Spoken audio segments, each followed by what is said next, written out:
Hello, this is Sherry Galvanized, and I'm coming to you live from the space. It's this show is usually at 11:11 on Thursdays Pacific Standard Times, but now it's 11:33. And then I just tried to do a show. It was 11:22, but there was no sound. I don't know what the heck is going on with the sound situation. Maybe that's part of my unconscious mind or somebody else's at YouTube. I don't know, but I am a certified hypnotherapist and I see clients for hypnotherapy. And I want to talk just for a few moments about the unconscious mind. Good morning, AC. I want to talk about what are those things that show up in your unconscious mind, even when you consciously forget about things or you think you've pushed them out of your mind, but they keep on coming up. Your unconscious mind is so strong, and it can actually remember things that you think you can't remember, even things from your childhood, even things from before you could speak. And it comes up sometimes in your dreams. It comes up sometimes in your waking moments. And I think sometimes when certain situations and scenarios happen to you over and over again, that's partially your unconscious mind talking to you, especially because you're aware of them. It's not the fact that they just keep happening over and over again, but also the fact that you're aware of them and what kind of response do you have to them. So I'm getting ready to see clients again, and I want to advertise my business. And I also want to have a place where people who are seeing me can come for free, this YouTube live format, and get some support. Am willing to answer questions, maybe even do some meditations that are specifically geared toward topics that people are interested in. I don't really plan to do hypnosis live on the YouTube channel because hypnosis is personal and it works best in I mean, live is very good, obviously, one on one, seeing people live. Group settings do work for sure, live.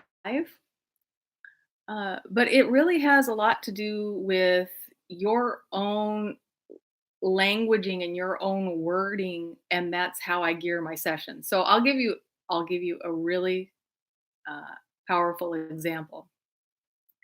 I always talk to people before I do a hypnosis session, and I listen to them. I really listen to what they say, and I listen to them verbally, and I listen to them non-verbally as well. I listen to their tone of voice. If they're live in front of me, I'm looking at their body language. I'm paying attention to how many times they say things and the kind of words that they use. And when I do the session, I do it in their wording, not my wording. So this is not cookie cutter. On YouTube live, I'm going to be somewhat cookie cutter because I don't know the exact people who are going to be watching this video. So there's this one gal who came to me and she came to lose weight. Okay. She was overweight and she wanted to lose weight. She wanted to drop some pounds. She wanted to shed weight off of her body. Okay. So that's the level that we were working at. And I was talking to her about that. But I was also listening to her languaging. I was listening to her talk about letting go of the past and talk about um, releasing the weight and whatever the terminology was that she was using, I was picking up on it. So when I do her sessions, I get somewhat of an intuition of what might be helpful to her. What does she relate to? What's going to work for her? I don't necessarily always know those things the first time I see them. But anyway, this was one of the cases that really stood out in my mind a lot. So after one of the sessions that we had, we didn't talk about anything. She just left and went home. Well, I didn't know until the next time I saw her that what she went home and did was cleared out 20 years worth of clutter. I mean, this woman literally filled dumpsters and had them hauled away boxes, bags, so much stuff that it was hard to comprehend. So she comes the next time she sees me, she tells me this. And I did not suggest or even recommend that she should go home and clear out her clutter because I didn't even know she had clutter. She never mentioned that to me in a session. But her subconscious mind was basically associating the letting go of the clutter and the letting go of a weight as two things. And she got the intuition. She knew what she needed to do, and she went home and did it. And she did again. She didn't do it consciously.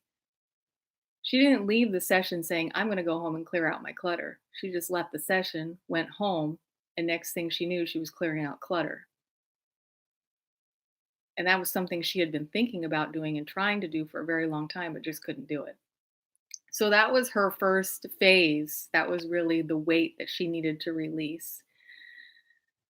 So I think that hypnosis works really good for people who have certain situations that keep coming up over and over again and they don't understand why.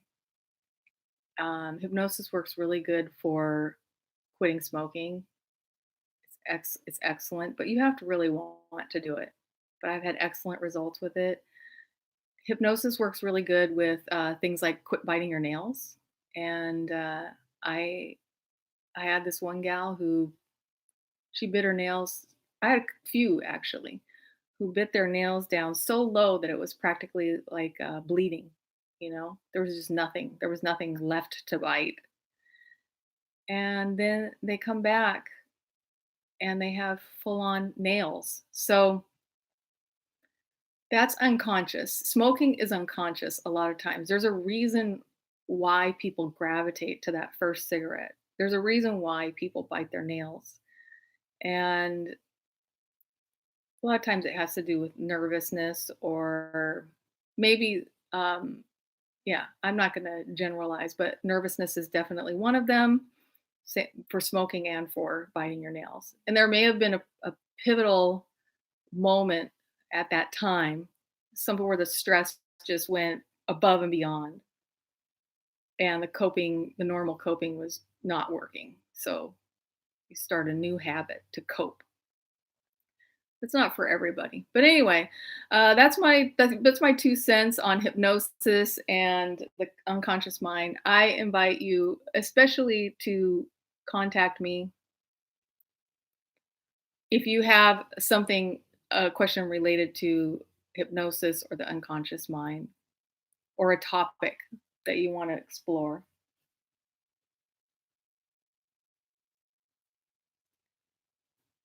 All right. Other than that,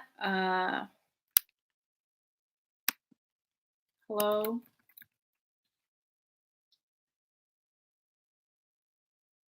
You know, sometimes you have a wake up, you have an awakening, and you like that woman who cleared out all her clutter. You have this moment where things change and you just can't go back to the way it was before. It's like it's done. She moved on to a new chapter of her life. You know, she cleared out that clutter. And it's not like, oh, now, as far as I know, she didn't go and start a new cluttering habit and add a bunch of new stuff. But basically, that chapter of her life was over. That stuff was gone. And that was no longer a part of her life.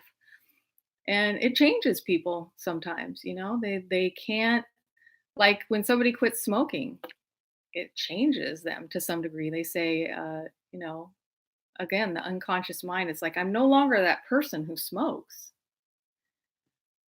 And it's almost like an identity or a personality in some ways, like something extra that you take on. And then when you take it off, you're kind of back to the personality that you were before you took it on, if that makes any sense. Anyway, I'll talk more about that in future sessions, shall we say? But for now, uh, I'm going to close the show. And if and when we have more live participants who have live comments and questions related to these topics, then I will definitely address them at that time. All right. Have a great day. I'll talk to you later. Bye.